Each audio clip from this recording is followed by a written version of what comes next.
I'm TechO from TechO.com. I often work in planning and see a lot of people produce their plans with the correct sort of chapters in them.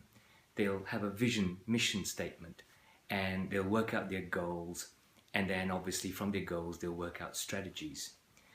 But often I have to ask the question, are these components related to each other in people's planning methods?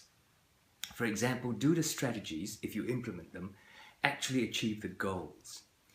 And are the goals that are described actually elements of the vision that you're trying to achieve in your business or your organization? Surely what you're trying to build and plan for is the achievement of your ultimate vision of your business or your organization.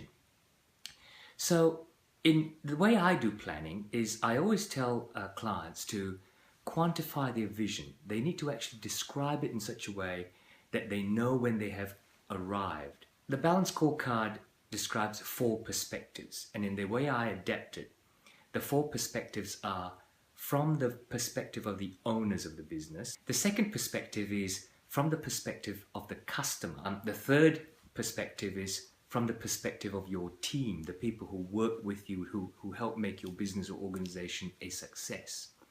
And the fourth perspective is one of finance. So how do we use these to quantify or describe the vision? Well, you simply ask a series of questions in each of those 4 perspectives. You say, from the perspective of the owners of the business, if you achieve this vision in 10, 20 years' time, what will be their perspective? What will they see about the business that they like? So you might go through a series of things that you think the owners would like to see, such as a constant stream of dividends, a good reputation that they're proud to ally themselves with. You then go on to the second perspective and you ask a similar question. If we have achieved this vision, what will our customers see of the business? So you might go through and describe that perhaps it's available everywhere. Your services and your products are available everywhere, if that's important to your vision. The customers might say they give great service. They're very responsive. From the perspective of your team, if you have achieved the vision, what would your team say of the business? They might say, gosh, they're a great employer. They really treat you well. They have a great benefits plan. They give me great training. They allow me to develop my skills. And then finally, the fourth one is, of course, the perspective of finance. And you might ask yourself, once the vision is achieved, what will the finance of the business look like? You can say it'll be highly profitable. It returns a 12% return on investment. You might say its gross profit is at 60%. You might say the business has 6 months working capital in the bank, and so on.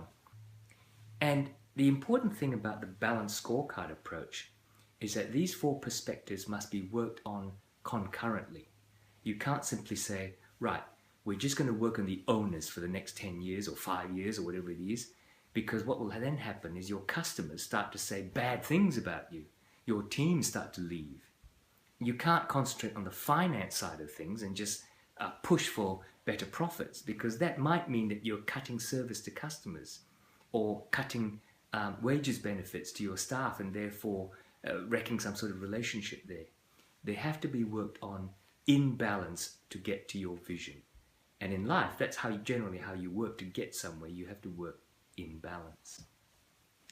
I hope you find that useful for the next time you do some planning and you decide to write down a vision statement or a mission statement. It's great to have that statement on the wall, but what does it mean? How will you know when you get there?